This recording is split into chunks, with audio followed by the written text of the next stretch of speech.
Izindaba zehora lesikhombisa sigwetshula zona bukhome komkhulu le-SABC e-Auckland Park eGoli nazi ezinohlonze kusihlwa nje. 1st to 7th respondents undertake not to proceed with the funeral and/or burial of the late president pending the finalization of the application. Inkantolo ephakeme yasePitoli isinqume ukuthi kufanele kungaqhubeki ukufihlwa kukalowo wayengumengameli waseZambia uEdgar Lungu namhlanje. Lokhu yizeke umndeni wakhe ubusuvele usingethe inkonzo yakhe yomngcwabo eGoli. I actually often characterize it as treason against the people of South Africa when monies that have been allocated are not spent. Engameli wezwe uCyril Ramaphosa uthi kufanele bathathelwe inyathelo abaholi bomasipala abaphindisela imali kumgcini mafa kahulumeni. Usho lokhu ngesikhathi ephendula imibuzo yamalungu omkhandlu obhekele izifundazwe. Sinelo xhala ke ngoku ngoba sicinga bangoku izosithatha sonke kule ndawo yaseMthatha West. Kubi bantakwethu siyacela ngoku sicela noko sihlangabezane nabantu abangathi bangasinceda. Izangoma zezulu seyikhiphe isexwayiso esisesigabeni sesibili somsingo bandayo e-Eastern Cape kusasa nangolwesihlanu.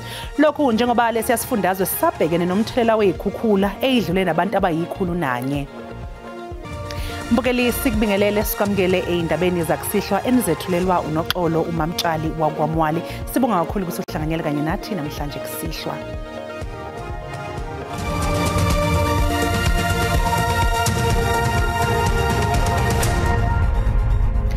Inkantolo ephakeme yasePitoli ikhiphe umyalelo wokuthi ungaqhubeki umngcwabo wowangumengameli waseZambia uEdgar Lungu ohlehliswe ngemizuzu yokugcina njengoba neyihambeli bese yifikile enkonzweni yawo eHillbrow eGoli. Umbango ngokufihlwa kaLungu uqubuke phakathi kahulumeni waseZambia kanye nabomndeni abafuna ke ukuthi ke angcwatshelwe eNingizimu Afrika ngenxa yokungaboni ngasolinye nohulumeni wezwe lakubo. Abomndeni kaLungu bafike enkantolo begqoke ezimnyama njengophawu labo lokuzila bebheke nokuthi uma beqeda isicawuni samacala bazobe sebeyofihla uEdgar Lungu owake waba ngumengameli waseZambia. Uhulumeni wezwe lakubo ubufake izivimbelo sasenkantolo ngenhloso ukuthi engangcwatshwa ngaphambi ukuthi ixazululwe umbango ngendawo yakhe yokugcina azofihlwa kuyo. Uhlangothi lwabomndeni nabameli bakahulumeni waseZambia bavumelene eceleni ngezibophezelo ezithile nokuholela ekutheni ijaji uAubrey Lidwaba likhiphe isinqumo salo. By agreement between the parties, an order is made in the following terms. The 1st to 7th respondents undertake not to proceed with the funeral and/or burial of the late president pending the finalization of the application in prayer 5. Abomndeni kaLungu bathi abanawo umdlandla wokuqiqa izinkantolo ngokufihlwa kwakhe. Abakufunayo nje kuphela ukumfihla ngendlela ehloniphekile nesizotha. The family has been consistent. He mattered to the family when he was president. He matters to the family now. And taking him back home, it so appears, will not give him a dignified burial. And the family only wants to give him a dignified burial, not one that's shrouded in mockery, that's shrouded in PR, that's shrouded in giving the international community a perception that he was properly treated, when in fact not. Isidumbu sika Edgar Lungu sisazogcinwa emakhazeni isikhathi esingaphezulu kwenyanga njengoba umbandela wasenkantolo ukhiphe ukuthi akufanele angcwatshwe ngaphambi kwesinqumo senkantolo isingujuqu nokulindeleke ukuthi sethulwe mhla zizine enyangeni uNcwaba. Umengameli wezwe uCyril Ramaphosa uthi inkohlakalo eyenziwa ngabaphathi bomasipala kanye nokungaphathwa kahle kwezimali kumele kuthathwe njengokuvukela umbuso. Lokhu kulandela umbiko omcwaningi mabhuku jikelele wohulumeni beyindawo nodwebe isithombe singesihle ngesimo somasipala bakuleli. uRamaphosa kubephendula imibuzo emkhandluni kazwelonke obhekele izifundazwe ePhalamende. Njengoba amaqembu ezombusazwe inikwe kuze kube umsombuluko wangesonto elizayo ukuthi enze izethulo ezibambekayo ngekusasa lohulumeni bezindawo, umengameli wezwe uCyril Ramaphosa usezwakalise ukungagculiseki ngesimo sohulumeni bezindawo ngesikhathi ephendula imibuzo ePhalamende. This is of great concern. I actually often characterize it as treason against the people of South Africa when monies that have been allocated are not spent. and returned back to Treasury. Umengameli uphinde wahlonywa imibuzo ngesibalo esiphezulu sentsha engasebenzi kuleli. We are making huge efforts to address the challenges that are facing our people, be it in job creation. We have embarked on the reforms that are going to make our economy an investable economy.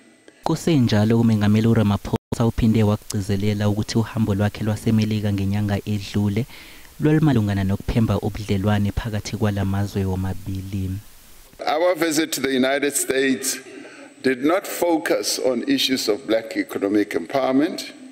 It focused on our resetting the relationship with the United States and of ensuring that we continue open conversations with our major trading partners, and our commitment to black economic empowerment, as expressed through various policy documents and statements, remains steadfast. Imizamo yokugudluza uDada Morero kwesokuba imeya seGoli neyokususa isithembiso Zungu kwesokuba usotswebhu omkhandlu ayizange iphumelele. Kusenjalo uNobuhle Mthembu azange zimhambeleke kahle izinto njengoba amalungu omkhandlu angaphezulu kwamakhulu amabili evotele ukuba asuswe esikhundleni sakhe.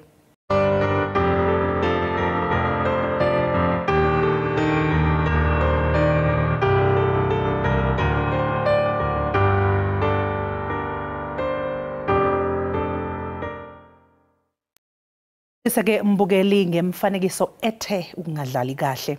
Kanti ke mangabe siqhubekela phambili, izangoma zezulu sekhiphe isexwayiso sesigabeni sesibili somsingo bandayo Eastern Cape kusasa nangolwesihlanu. Lokhu njengoba lesi sifundazwe sisabhekene nomthelela wezikhukhula eyidlule nabantu abayikhulu nanye. Isilumkiso semozulu esikhutshwe zinkonzo zemozulu zaseMzantsi Afrika zibaxhalabisile abo bebengamaxhoba ezikhukhula. Oku kuza ngexesha apho amaxhoba asachachayo kwaye elungisa impilo zawo.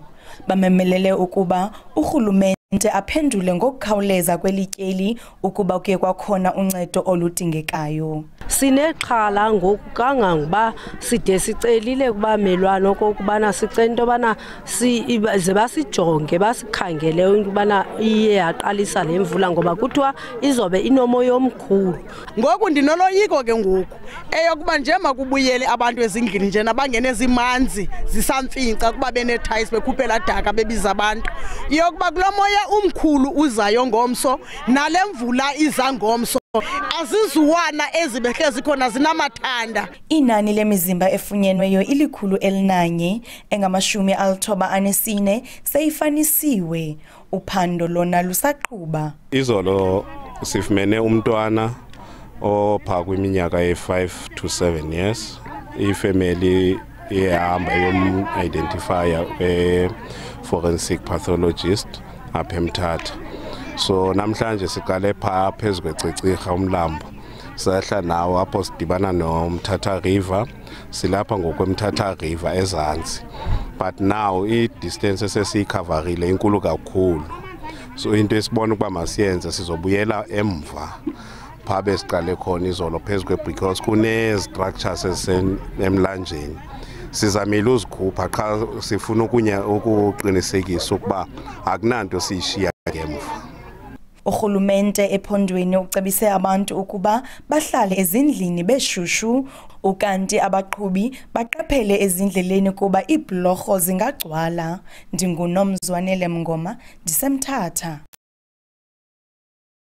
Buya sengazuthi akusikhona Eastern Cape kuphela lapha okukhishwe khona isexwayiso sesimo sezulu esingesihle, kanjalo futhi izangoma zezulu zikhiphe isexwayiso sesigabeni sesine semvulo nomoya onamandla esifundazweni Western Cape. Ithimba eliqapheza ukuphepha emjondo laselanga lilungiselela ubusuku bomsinga obandayo. Kanti aligcini nje ngokuzama ukugcina imigwaqo iphephile, kodwa liphinde lilekelele nabantu abakhahlamezwe isimo sezulu esingesihle. It is going to be a very, very cold, challenging night, more especially to the informal settlement. And we also have very few halls or churches that we can be able to accommodate this. Kumuswa izakhamuzi ukuba zilandele ezexwayiso zibheke nemibiko yesimo sezulu. We are appealing to the public and the maritime community to follow the South African Weather Service's forecasts and to exercise caution during this time. Don't venture down to the coastline or launch to go to sea unless absolutely necessary. We have received a level 4 warning for damaging waves impacting our coastal regions and a level 2 for strong coastal winds impacting the Lambert's Bay to Plettenberg Bay, level 2 for interior winds and a level 2 for disruptive rainfall potentially impacting the city of Cape Town, Cape Winelands and parts of the Overberg. Lo msinga ubandayo kulindele ukuthi uqhubeke kuze kube kusasa. Mbukelo kwamanje sasiqu 8 kanti uma ngabe sibuya sizokuphathela udaba oluthi if you are solely reliant on the sale of cattle, you've got no income. So yeah, the bank manager, he doesn't really care too much about foot and mouth. Abalimi basefilidi esifundazweni KwaZulu-Natal bathi ukubheduka kwesifo samatele kuyikhahlameze kakhulu imboni yezolimo njengoba bephoqeke ukuba bamise ukuthengisa imfuyo yabo.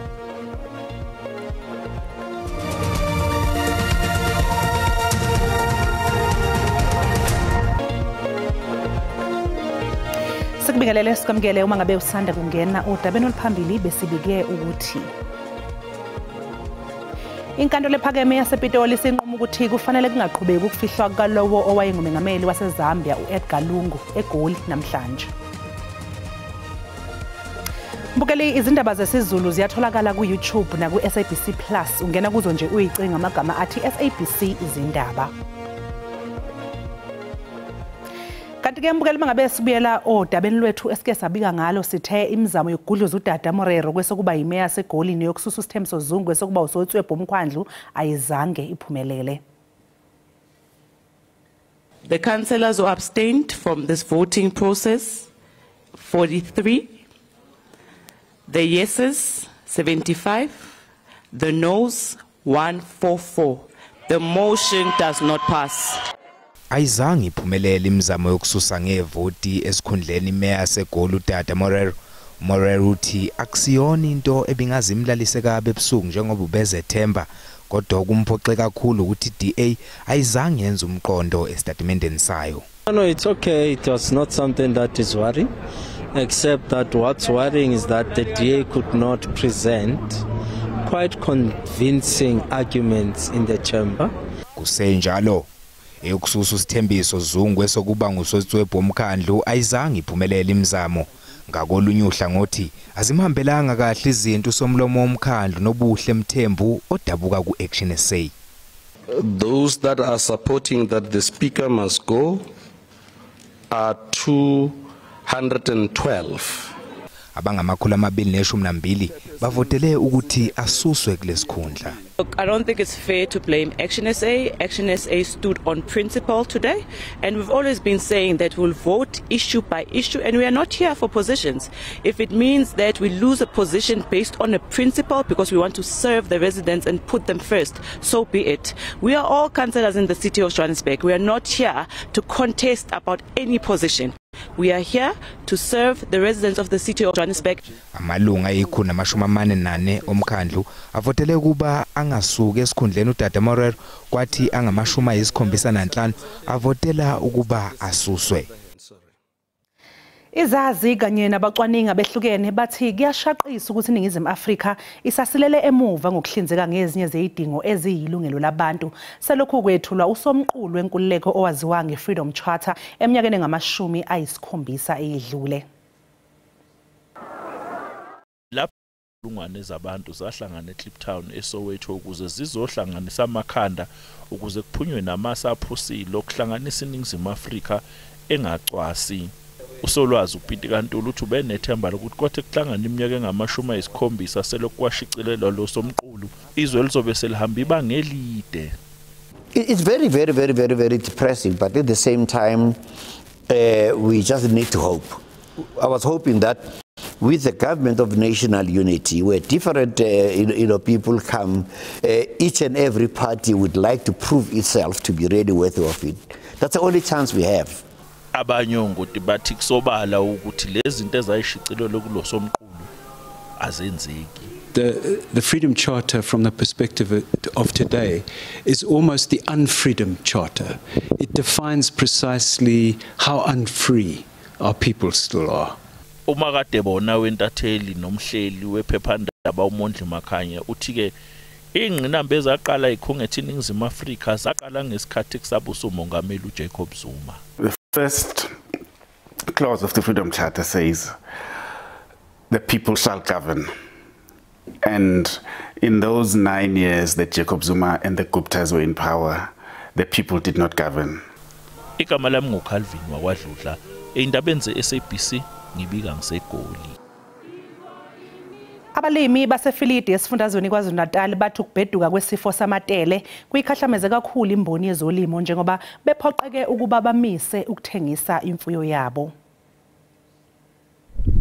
uWesley Glatz oneminyaka engu-34 usebe ngumlimi cishe iminyaka eyi10. uGlatz udayisa ngemfuyo.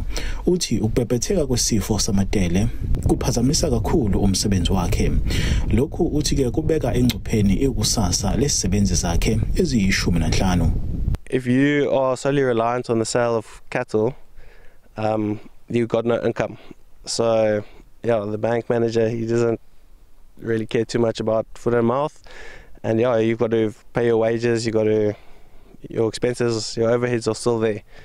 Abadayisa ngemfuyo bathi kumele kuqikelelwe ukuthi lezo zindawo esihlonzwe njengezinesifo samatele azivumelekile ukudayisa ngemfuyo kwezinye izindawo ukuze kugwemeke ukusabalala kwalesifo. Sonke siyakhala asifuyi impahla ngokuthi ngoba siyathanda noma into enhle noma siyafuyela into ngoba impilo yethu. Iziphathimandla zendawo zithi bonke abanemfuyo kumele basebenzisane nohulumeni ukugwema ukusabalala kwalesifo samatele. Siyazama ukusemandleni ethu sonke ukuba sigqugqumezele bonke abafuyi ukuba bahambisane nomthetho wokuzama ukuthithibalisa ukusabalala kwesimo. Umnyango wezolimo esifundazweni uthi sekwaze ukugoma izinkomo ezingaphezulu kwengxenye yesigidi ezindaweni esihlonzwe njengezinenkinga yesifo samatele. NginguSimphiwe Makhanya wezindaba ze-SABC ngise-Vryheid. Inkantolo yemantshi yaseRoodepoort silihlelisele inyanga ezayo icala lomliso neminyaka engu-39 osolwa ngokubulala intombazane ebineminyaka eyi-14 uLikhona Force.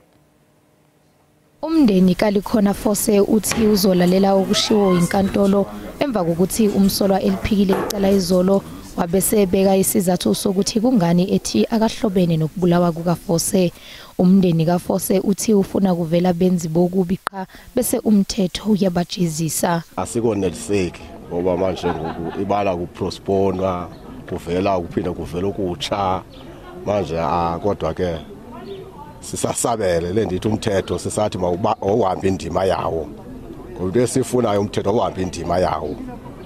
Thina siyifemeli akho bani besimchuzile sathi ngubani yena uzivelele namanje sathi umthetho mawuhambe ke indima yawo kodwa yona sifisayo noba ngubani ongumbulali into esifisayo nje umthetho ungadedeli usebenze ngendlela ofanele usebenze ngayo. Okhulumela umnyango wezemfundo eGauteng uthi banxusa amalungu omphakathi angaba nolwazi aphumela obala ukuze kulekelele amaphoyisa ngesikhathi kuqhubeka uphenyo. If there's people that might have witnessed anything, they need to report to the law enforcement agencies, as it were. It will make life easy. Unlike you come to court, people are not sure about what transpired, or probably evidence is lacking because of a lack of involvement or participation of the members of the community. Umsolwa uzogcinwa esitokisini kuze kube uvela ngaphambi kwenkantolo ngokuzayo. Mbukeli umhlahlo wesimo sezulu uzolandela ke emva kwekhefu noTiny Ntshiza. Unganyakazi siyabuya.